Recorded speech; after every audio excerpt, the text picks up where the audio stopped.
Good morning दोस्तों। आज हम बताएंगे जो कल इमाम बुखारी ने बोला है कि हमारे रसूल का जो सब लोग आदर करते हैं।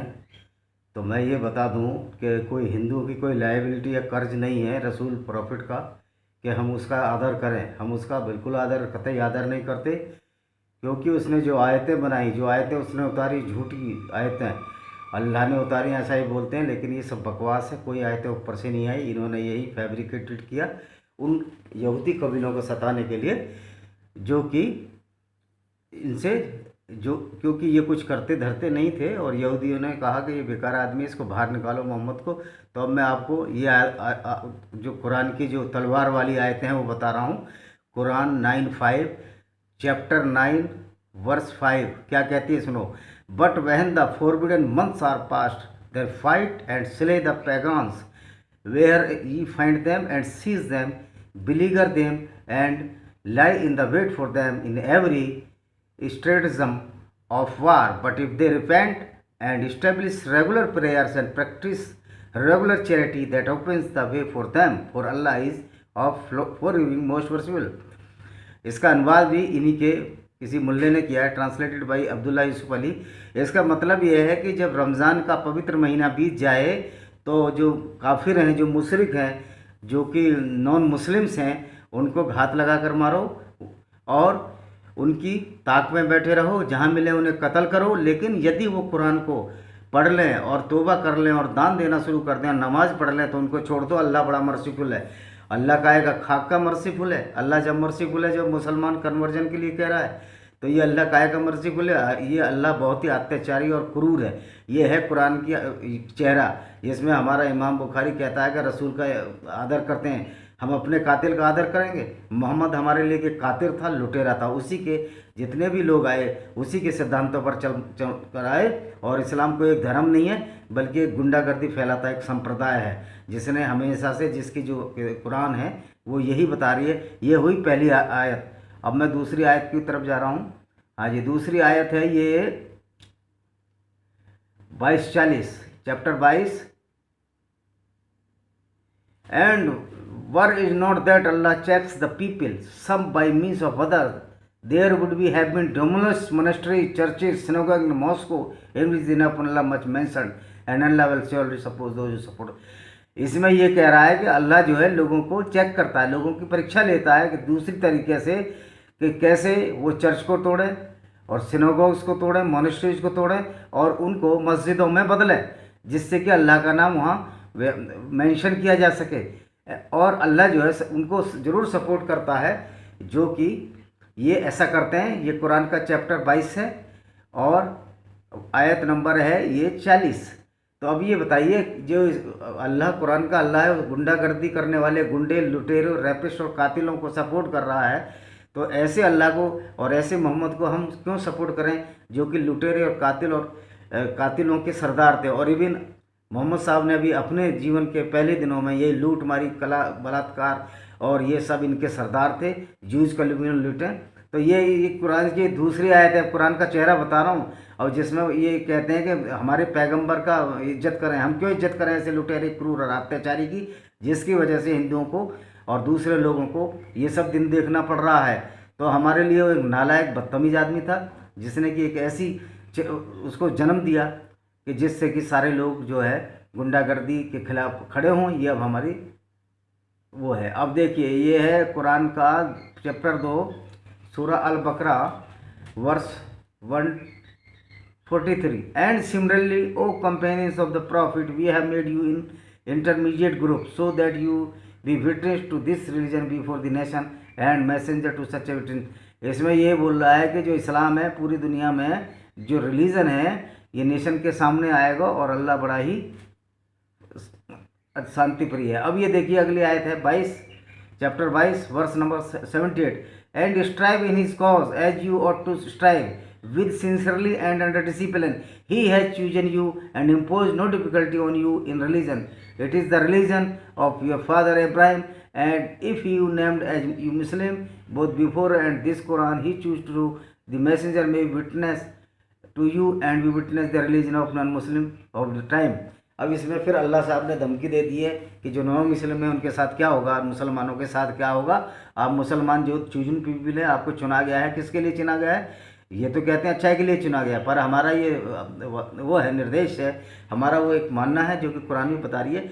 ये इनको किलिंग के लिए चुना गया था, रॉबरी के लिए और रैप के लिए चुना गया था, दूसरों का माल लूटने के लिए। ये लुटेरे और रॉबर्स थे सारे के सारे जितने अरब में थे, जो प्रॉफिट था उसका ग्रुप ये लूट मार करा करते थे। एक्चुअल में ये डैकॉर्ड्स थे, जिनको डाकू बोलते हैं हम हिंदी या उर्दू में।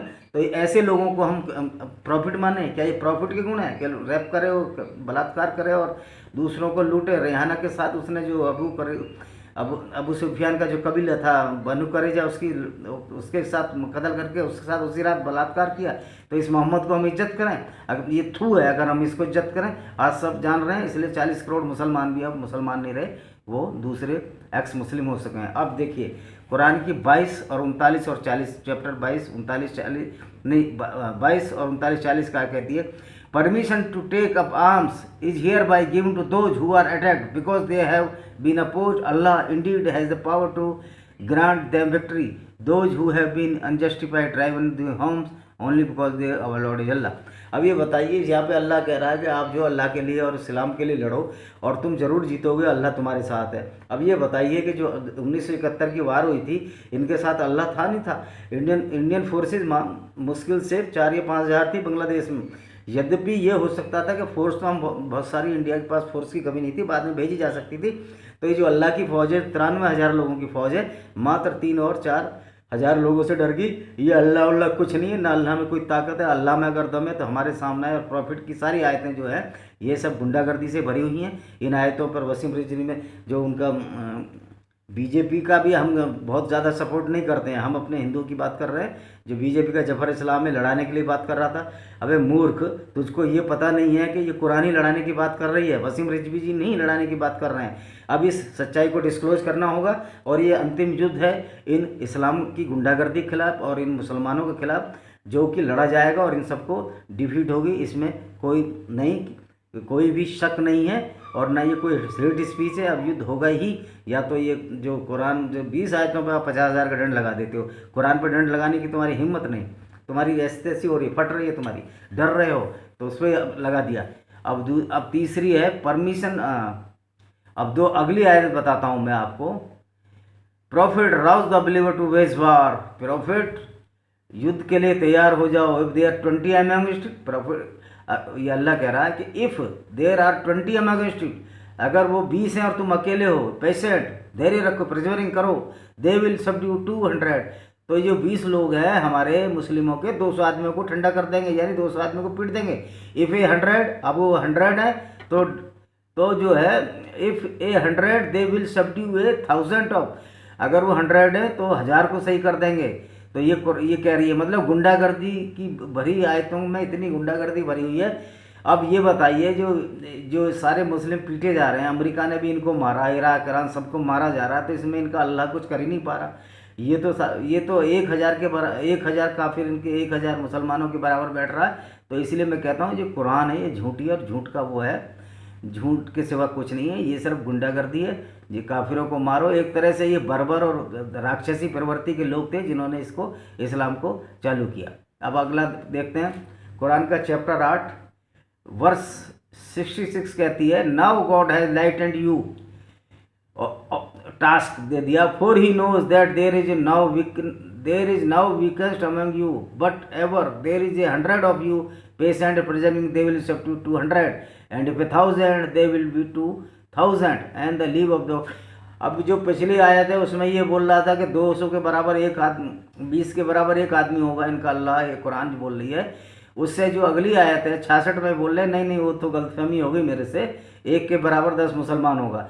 हालांकि ये बिल्कुल उल्टा है, 10 मुसलमानों के बराबर एक काफिर है, क्योंकि काफिर के पास दिमाग होता है, बुद्धि होती है, और मुसलमान होने का मतलब है कि बुद्धि ताले के अंदर दो हरीशन के लोग इनकी बुद्धि पर डले हुए हैं। ये अभी भी ये चीज़ को मान रहे हैं कि पृथ्वी नहीं घूम रही है, सूर्य घूम रहा है और हम किसी को भी कत्ल कर सकते हैं। लेकिन फ्रांस ने ये दिखा दिया है, फ्रांस की हम पीठ थपथपाना चाहेंगे, फ्रांस ने वो दिखाया है कि जो इनको सबक सिखाने के लिए तैयार है, और वैसे भी तैयारी हो चुकी है। इन राक्षसी जो इन जो मोहम्मदी राक्षसों से लड़ने के लिए अब पूरी तरह हमें इकट्ठा होना पड़ेगा। डरने की कोई ज़रूरत नहीं है। ये खाली शोर ही मचा सकेंगे और कुछ नहीं कर सके।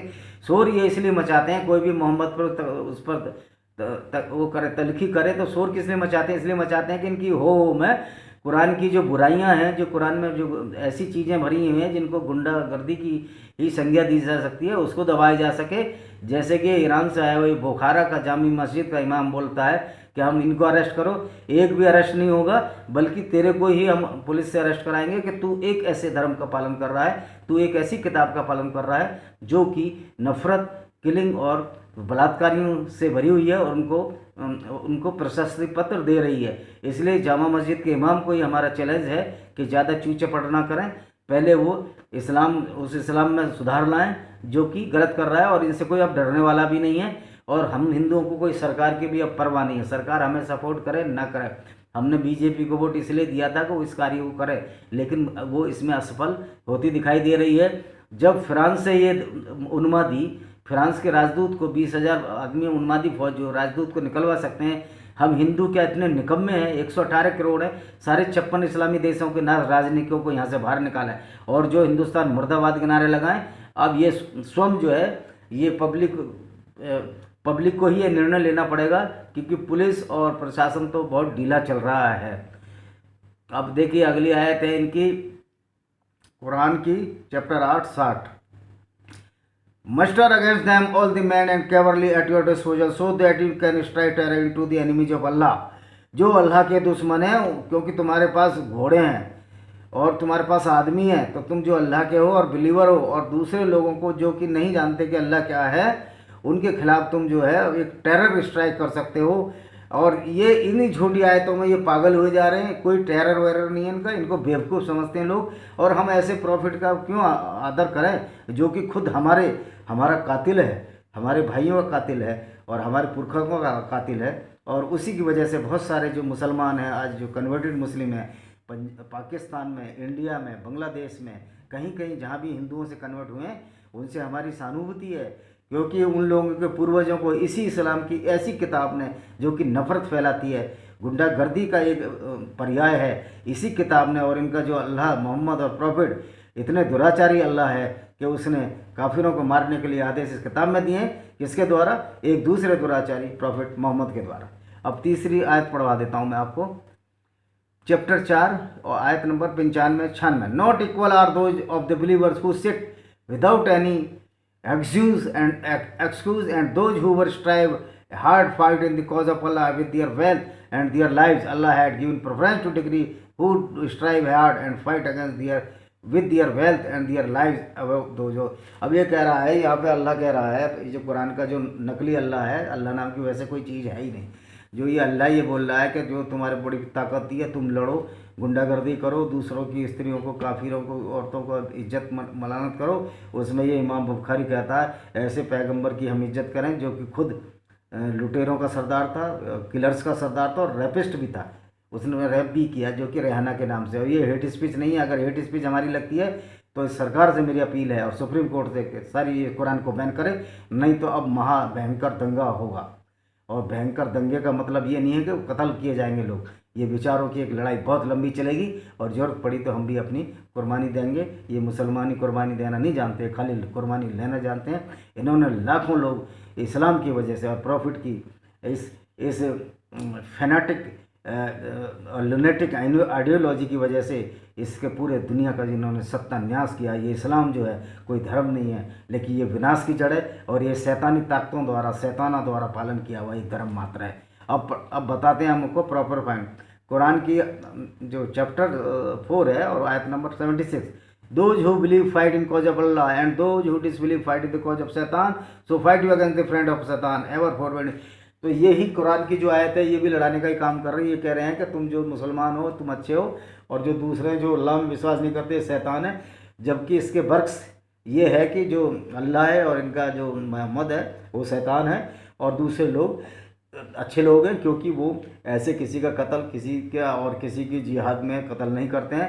तो ये कुरान तो उल्टे लोगों द्वारा ही माने जाने वाली एक बुक जैसी लग रही है। और अब आपको अगली आयत बताते हैं चैप्टर 3 की, 169 से 171 इसमें 3 आयतें हैं। Consider not those who are killed in the way of Allah as dead name, they are alive and their live lord and they will be provide, they rejoice the Allah with best of upon his bounty and rejoice of sake of those who have not joined. ये कह रहे हैं कि अल्लाह के रास्ते में जो मारे गए हैं उनको वहाँ हूरें मिलेंगी, मतलब इसमें तो नहीं लिखा है लेकिन हूरें मिलेंगी, जबकि ये बिल्कुल गप्पिस्तान है, ना कोई हूरें मिलेंगी ना कोई वाइन मिलेगी इनको तो यहाँ इस दुनिया में भी इसने मोहम्मद ने तड़पाया, ना इनको पीने दे रहा है।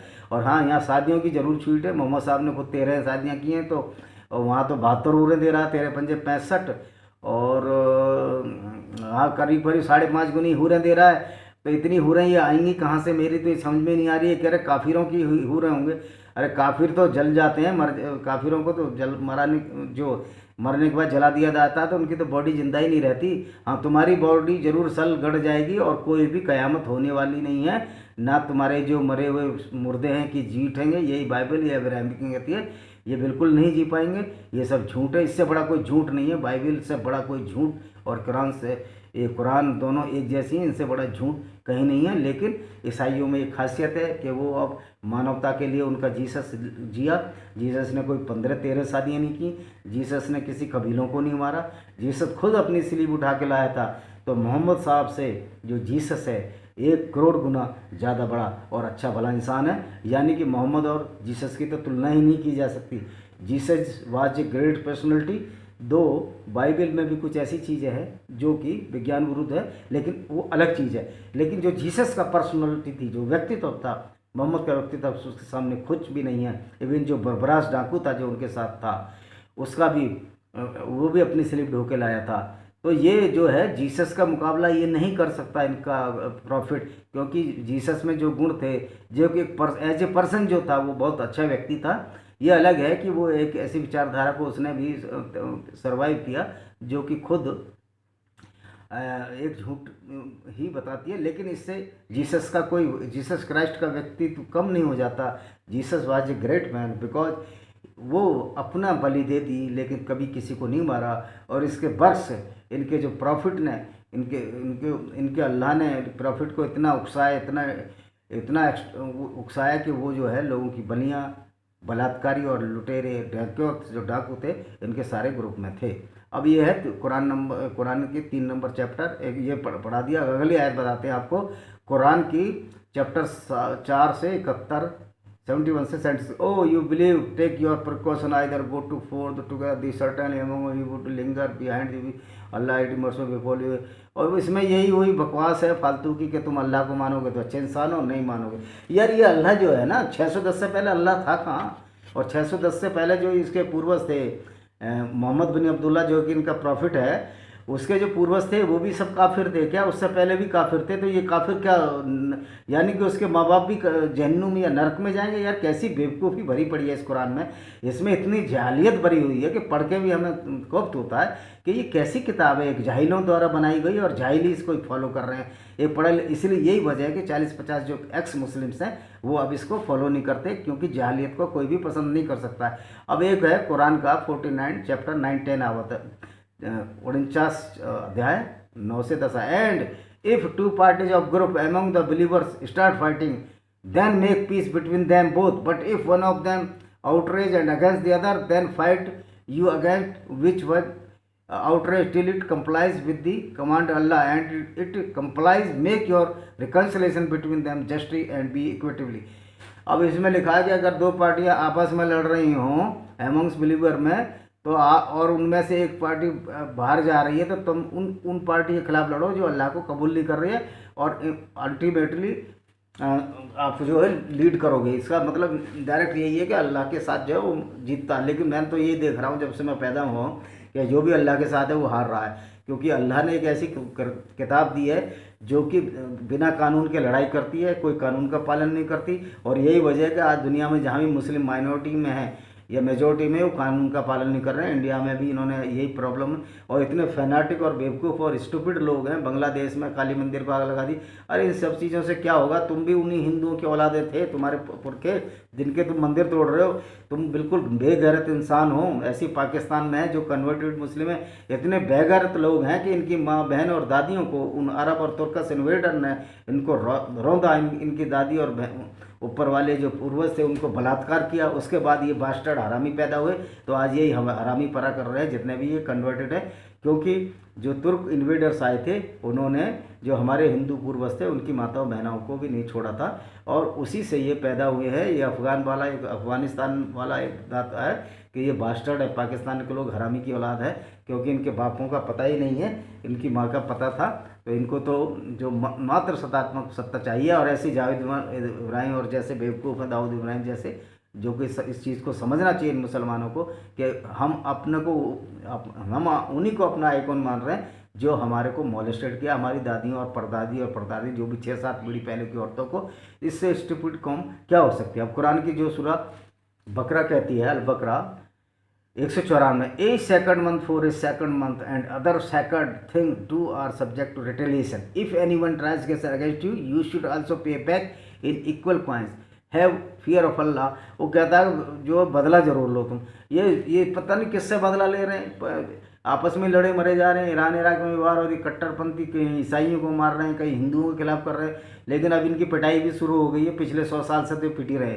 और भाई मैं कहता हूँ जो काफिर हैं, जो नॉन मुस्लिम हैं, उनको डर क्या है यार। अब एक दिन तो ये लड़ाई आपके दरवाजे आनी है, तो इस लड़ाई को ख़त्म किया जाए। आर पार की लड़ाई होनी ही चाहिए, क्योंकि ये प्रशासन और पुलिस और ये इससे कोई भरोसा नहीं है। संत विरातु बनना पड़ेगा सब लोगों को, और ये तो बस कोर्ट चलेगा तब तक, मुल्ला जेल जाएगा तब तक, उसकी ज़िंदगी वहीं आराम से कट जाएगी, और वहीं नमाज पढ़ेगा, वहीं ये कुरान की आयतें बताएगा जो कि दुनिया को 2 हिस्सों में बांट रही हैं और दुनिया को कत्ल करने के लिए भी प्रेरित कर रही है। अब कुरान चैप्टर 8 वर्ष नंबर 72 कहती है, and to those who expected faith but did not migrate you owe no duty of protection them until they migrate. उन्होंने कहा जिन लोगों ने इस्लाम तो मान लिया है लेकिन उस पर चलते नहीं है, तो आप उनको मत बचाओ। जैसे यही सबके, ऐसा लगता है मुसलमान ही सबके सेवियर है, बचाव करता है। ये खुद अपनी जान की इनको पड़ी है, हर जगह ये मारे जा रहे हैं, बदतमीजी कर रहे हैं। अब इन्होंने पाकिस्तान में भी किया कि एक पागलपन है। एक्चुअल में गलती इन कन्वर्टेड मुस्लिमों को नहीं है, ये गलती धर्म चलाने वाले की है, जिसने एक ऐसा धर्म दिया उन दिनों अरब के जंगली लोगों के लिए कि उस टाइम जो है ये सब सारे जंगली अनपढ़ गंवार और जाहिल लोग थे, और ये सोचते थे कि आगे भी हम जीतते रहेंगे। अब उनकी उल्टी गिनती शुरू हो रही है, तो ये फ्रस्ट्रेशन में यहाँ जहर उगल रहे हैं, वहाँ जहर उगल रहे हैं। एक वो कहता था कि वो मल वहाँ रास्ता रोक देंगे, अरे हम 3 एटम बम डालेंगे सारा इस्लामिक ख़त्म हो जाएगा। जैसे कि एक जो है न्यूक्लियर वार होनी चाहिए, ऐसे मुस्लिम कंट्रियों को तबाह किया जाना चाहिए जो कि मानवता की आड़ में दानव का रूल कर रहे हैं। और कुरान तो एक मानव की किताब तो कहते ही है ही नहीं, ये कुरान जो जाहिलपना सिखा रही है लोगों को, इसमें ये बेचारे मुस्लिम्स मारे जा रहे हैं। हमारे मुस्लिमों से कोई विरोध नहीं है, मैं सभी मुस्लिम से कहता हूँ एक बार कुरान पढ़ें, सारी पढ़े, हिंदी में लेके पढ़े। मैं कहता हूँ 90% जो मुस्लिम है वो इस्लाम को छोड़ देंगे, क्योंकि हमारे अभी मुस्लिम भाइयों को जो कम पढ़े लिखे हैं उनको यही बताया जाता है कि कुरान में सब अच्छाई लिखी हुई है, कुरान में कोई बुराई नहीं है, किसी को मार लेके नहीं किया। मैं तो आयत दर आयत आपको बताता हूँ। अब मैं चैप्टर 8 72 आयत, हाँ ये तो मैं बता दिया, और अब मैं आपको बताऊँगा अल अनफलाल आयत नंबर 39 क्या कहती है। पुट ए स्टॉप टू टुम्बिट ऑपरेशन इंडस्ट्री ऑफ फिटनेस और परसिक्यूशंस। ये आयत तो दी नहीं है इसमें पूरी तरह से, चलो खैर। मैं अलमायदा एक है, अल्लाह है हाँ देखिए, अब ये चैप्टर नंबर 9 यानी अल्तोबा और आयत नंबर 29 कहती है, fight those who believe not in Allah and the last day. आप उनके खिलाफ लड़ो जो अल्लाह में विश्वास नहीं रखते। मतलब सीधी, इनका तो बिल्कुल सीधा है ना मुसलमानों का, तो वो कह रहे हैं हमें लड़ना ही काफिरों के खिलाफ। और ये जो आयत है इसमें भी FIR होनी चाहिए मुसलमानों के खिलाफ। ऑनलाइन के जो कुरान की 9:29 है, इसको मानना तो nor hold the forbidden which has been forbidden you, और उसको भी मत छोड़ो जो तुम्हें नहीं छोड़ता, क्योंकि अल्लाह इनका जब भी दयावान होता है जब आप मुसलमान बन जाओ, वरना तो बड़ा कट्टर दुराचारी है और जाहिल है और उकसाने वाला, लोगों को आपस में लड़ा के मराने वाला लोगों को मारने वाला ही अल्लाह है। अल्लाह जो लड़ाई करवाता है, अल्लाह का काम ये लड़ाई करवाना नहीं है, अल्लाह का काम होना चाहिए शांति। लेकिन ये कुरान का अल्लाह तो बड़ा ही बेदर्द है और बड़ा ही दुराचारी, बड़ा ही अत्याचारी और जाहिल है कि वो लड़ाई करवाने पर तुला हुआ है। और अब कुरान 59 वर्ष 3, and had it been that Allah had decreed exile for them, he would certainly have punished them in the world, and hereafter they shall be in torment of fire। कह रहा जो इस्लाम को नहीं मानेगा, जो नॉन इस्लाम है, वो जो है फायर में जलेगा, नरक की आग में जलेगा। भाई नरक और स्वर्ग कुछ नहीं होता, ये सब फालतू की बात है। कोई भी नरक की आग में नहीं जलेगा, ये सब ऊट पटांग बातें। कोई जो अल्लाह का नहीं मानेगा, जो प्रॉफिट को नहीं मानेगा, बल्कि नरक की आग में नहीं जलेगा, बल्कि ज़िंदगी को अच्छी तरह जिएगा। ज़िंदगी को दुश्वार इसी कुरान और अल्लाह ने किया है और प्रॉफिट ने किया है, जिससे हमारे मुस्लिम भाई भी बेचारे जो निर्दोष हैं, जिन्होंने कुरान नहीं पढ़ी, जो कुरान की बुराइयों को नहीं जानते, वो भी बेचारे परेशान हो रहे हैं और उसकी वजह से वो भी बिना मतलब में मारे जा रहे हैं। और अब अगली आयत में बताता हूँ आपको, और बहुत सी आयतें हैं। अभी एक आयत अलमादा की बताता हूँ, ये अल्लाह इनका कितना कंफ्यूज था। अलमादा 5:32 कहती है कि आप किसी भी इंसान का अगर कत्ल करते हो या किसी का भी कत्ल करते हो तो इंसानियत का कत्ल करना है। लेकिन जब अलमादा की 5:33 पढ़ते हैं तो उसमें ये लिखा हुआ है कि ये जो है ये 5:33 में लिखा है कि जो अल्लाह में विश्वास नहीं करता उसको आप पीट दो, मार दो, हाथ पैर काट दो। विपरीत दिशा में अगर उल्टा हाथ काटा तो सीधा पैर काट दो। इस तरह की आयतें, ये ऐसा लग रहा है कि अल्लाह और प्रॉफिट ने मिलकर बहुत बड़ा एक स्लॉटर हाउस या कत्ल खाना शुरू कर दिया था 600 के बाद। ये दुराचारी अल्लाह है जिसने कि सारे, और ये जाहिल अल्लाह जिसने कि सारे लोगों को एक ऐसे कैद खाने में तब्दील कर दिया, पूरी दुनिया को कत्ल। जैसे कि इस्लामिक कंट्री तो एक बहुत बड़े पागल खाने में तब्दील हो चुके हैं। अब जैसे आसिया बीबी को मारा गया, आसिया बीबी को 10 साल जेल में रहना पड़ा, इसलिए रहना पड़ा कि उसने जो है, जो बर्तन था जिसमें मुसलमान पानी पीते थे, उसी से उसने पानी पी लिया था। अरे भाई, उसमें जब उसने उस बेचारी को प्यास लगी, उसने पानी पी लिया, ऐसा कौन सा बड़ा अपराध कर दिया? और तुम मुसलमान लोग कौन से आकाश से उतर के आए हो कि तुम बहुत पवित्र हो गए? सबसे ज़्यादा अपवित्र वही आदमी है जो इंसान को इंसान से लड़ाने की बात करता है, जो दुनिया को काफिर और मुस्लिम में बदला। उससे घटिया और नीच और दुराचारी अल्लाह हो नहीं सकता, क्योंकि आप अल्लाह का कार्य है मानवता को सुकून देना, मानवता को बराबर रखना, प्राणियों की रक्षा करना। लेकिन यहाँ अल्लाह ने सारे उल्टे ही कार्य किए और प्रॉफिट मोहम्मद को ऐसी उल्टी ये कुरान पढ़ाई जिससे कि आज पूरी दुनिया जो है इस आग में जल रही है। तो अब ये कहने का मेरा आशय ये है कि जब आप इस्लाम को पूरी तरह फॉलो करते हैं, जिसमें नमाज है, नमाज में भी यही कहा जाता है कि हम काफिरों के ऊपर हमारा पावर हो और काफिर ख़त्म हो दुनिया में। मैं लगभग ये दिन में 24 घंटे काफिरों को मारना है। अल्लाह बड़ा ताकतवर है। अगर ये अल्लाह ताकतवर होता तो ईरान, अमेरिका और इंडिया ने ये पाकिस्तान को हराया नहीं होता। अल्लाह में कोई ताकत नहीं है, बल्कि अल्लाह ने जो है इनको डिफ्यूज़ कर दिया, इनके दिमागों को, यानी कि 4 हरीशन के ताले इन मोमिन ब्रदरों के सिर पर लगाए हैं। जितनी जाहिलियत इन लोगों में है, ये भी नहीं जानता इनका अल्लाह कि पृथ्वी घूम रही है नहीं घूम रही है। इनका अल्लाह कहता है पृथ्वी स्थिर है और सूर्य इनके चारों ओर घूम रहा। इनका अल्लाह एक नया बुराक जानवर भी ले आया है। बुराक जानवर का इवोल्यूशन में कहीं जिक्र नहीं है और ना कोई बुराक नाम का जानवर था, और अल्लाह ने इस पृथ्वी को तस्तरी जैसा भी बना दिया है। लेकिन जब अभी खोज हुई है उसमें लगा ये गोल है, तो अल्लाह तो ये भी नहीं जानता कि पृथ्वी गोल है या तस्तरी जैसी है। और अल्लाह में अगर इतनी ताकत होती कि वो गलत बोल गया तो अल्लाह इसको तस्वीर ऐसा पिचका भी नहीं सकता, क्योंकि अल्लाह नाम की कोई चीज़ है नहीं। ये हवाई है, ये फैमिली स्टोरी है। जैसे कि हिंदुस्तान में एक शक्तिमान एक सीरियल आता था जिसमें बहुत सारे कलाकार काम करते हैं उड़ के, तो ये इसी तरह हवाई है। ये जो कहानी है, एक ऐसी कहानी है, एक ऐसी फैनेटिक स्टोरी है जिसमें उन लोगों को निशाना बनाया गया है जो कि इन फैनेटिक्स, इन जाहिलियत को नहीं मानते थे, जिनको ये काफिर कहने लगे। और इस प्रॉफिट को और अल्लाह को ये किसने ये पावर दे दी? क्या अल्लाह और प्रॉफिट क्या जज है? क्या जज थे वो कि इसको काफिर कहेंगे, इसको ना काफिर कहेंगे? यानी कि वो एक जाहिल थे। हम कहते हैं काफिर होना ज़्यादा अच्छा है एक डफर होने से, और ये डफर लोग हैं, दूसरों को काफिर कह के ही मरते रहेंगे, ना ये तरक्की करेंगे।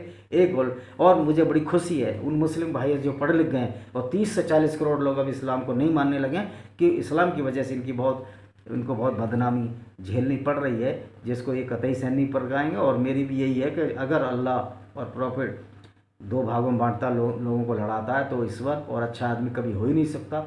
ये एक जाहिल से जाहिल व्यक्ति का काम है कि आपस में लड़ाओ, जैसे कि पड़ोसी आपस में लड़ाते हैं और चैन से रहो। तो ये अल्लाह प्रॉफिट की बातें नहीं हैं। ये कतई शोभा नहीं देता एक प्रॉफिट को इस तरह आप किसी को काफिर बोल दे, किसी की स्त्री को लूट ले तो ये माले गनीमत है। मतलब सारी चोरी, डकैती, छिनाली सब खून कत्ल सब इस अल्लाह ने सर्टिफाइड कर दिया। तो इससे बड़ी जाहिलियत क्या होगी और इससे बड़ा जाहिल अल्लाह क्या होगा जिसने ये ऐसा पेड़ बोया जो आज पूरी दुनिया को काटना पड़ रहा है। इन्हीं के साथ मैं अपने सभी मुस्लिम भाइयों से निवेदन करता हूँ कि आप पूरी कुरान पढ़ें और इस कुरान इस्लाम को छोड़ें और इंसान बने। और सारे मुस्लिम भाइयों से जो कन्वर्टेड मुस्लिम मेरे भाई हैं उनसे भी मेरा ये निवेदन है कि आप लोगों की माताओं बहनों को बेइज्जत किया गया, आपको ज़बरदस्ती आपके पुरखों को हिंदू से मुसलमान बनाया गया और आप उन्हीं लोगों का गुणगान कर रहे हैं जो आपके मारक थे, आपके इन्वेडर्स थे, आपकी माता बहनों की अस्मिता को लूटने वाले लोग थे। तो इससे बड़ी नासमझी की बात क्या हो सकती है। इसलिए सब क्योंकि कुरान पढ़ के आप पर नासमझी का दबाव ज़्यादा बढ़ गया है। मैं उम्मीद है कि अब आप इस चीज़ को समझेंगे और अपने वैदिक मूल धर्म में ना भी आएँ। हम कोई लालच नहीं दे रहे, लेकिन एक अच्छे इंसान जरूर बने और एक बिना धर्म के भी इंसान रह सकता है। ऐसा संभव है क्योंकि 60 से 70 करोड़ लोग अब इस धर्म को दुनिया में इस धर्म को और न किसी धर्म को मानते हैं और वो बड़े मज़े से रह रहे हैं। तो ये जो कुरान है, ये कुरान कोई एक धार्मिक पुस्तक तो कतई नहीं लगती। ये एक ग्रुप है, इम्पीरियलिज्म थी कि कैसे हमको बढ़ाना है, चाहे लोगों को लूटो, वोमेन प्लेजर करो, लस्ट के लिए औरतें इन्होंने बांट दी रेवड़ियों की तरह। तो ये काम कोई प्रॉफिट के होते हैं या उसकी सेना के होते हैं या अल्लाह के होते हैं। ये सारा उल्टे सीधे कार्य अल्लाह करा रहा। तो इसका मतलब अल्लाह बहुत दुराचारी है। और हमारे लिए तो ये जो इस्लाम है और इनका प्रॉफिट है, डेथ वारंट बन चुका है। तो हम तो काफिर, हम क्यों इज्जत करेंगे। हमने कोई ठेका ले रखा है इसकी इज्जत करने का। ऐसे आदमी का कोई अपने जो कातिल की इज्जत करेगा उससे बड़ा बेवकूफ़ कोई नहीं। मैं उन सब हिंदुओं को भी बताना चाहता हूँ कि नहीं वो मोहम्मद, अरे भाई तुम्हारा कातिल है वो, तुम पढ़ो कुरान पढ़ो। हर हिंदू कुरान पढ़नी चाहिए। और जो तुम्हारा कातिल है वो तुम्हारा गुरु बन गया, ये कैसे हो सकता है। तुमने कोई इज्जत का ठेका ले रखा। मैं तो ऐसे कातिल की कभी कोई इज्जत नहीं करूँगा। उससे हमेशा हमारी लड़ाई रहेगी, दुराव रहेगा, क्योंकि उनका अल्लाह और इनका जो प्रॉफिट है दोनों ही अत्याचारी हैं काफिरों के लिए। और ये जज उन बैठे 610 में कि ये काफिर हैं ना काफिर हैं। इसलिए आज इसी बेवकूफ़ी की वजह से ये मारे जा रहे हैं। डॉक्टर जोकर नालायक को भी ABCD मलेशिया में भगोड़ा बैठा हुआ है इस झूठे कुरान से और झूठे उससे इस्लाम से। उसने ज़रूर अरबों करोड़ों कमा लिए, लेकिन उसकी हिम्मत नहीं कभी हुई आने की कि उस सामने बहस कर सके। हमने उसको चैलेंज दिया है हम कि उसको अगर ये कुरान को एक अच्छी किताब बता दे, इसकी सारी आयतें हम उतार देंगे। 26 नहीं 200 आयतें ऐसी हैं जो कि बहुत ही आपत्तिजनक हैं। और ये बड़े दुर्भाग्यपूर्ण बात है कि सुप्रीम कोर्ट में डॉक्टर वसीम रजवी के ऊपर 50,000 का दंड लगवाया, जो कि हम सबको स्वीकार्य नहीं है। और इसके खिलाफ भी एक लड़ाई जो है जनता की अदालत में हम ले जाएंगे। जय हिंद, वंदे मातरम। आपका दिन अच्छा हो। हिंदू मुसलमान सिख ईसाई जितने भी हैं सबका दिन अच्छा हो गुजरे। लेकिन इस निवेदन के साथ जितने भी कन्वर्टेड मुस्लिम हैं पहले इस कुरान को पढ़ें और फिर ऐसे धर्म को जो कि तुम्हारी माँ बहनों की इज्जत लूट कर तुमको जबरन उस धर्म में लाया गया उसको छोड़ें। वंदे मातरम, जय हिंद।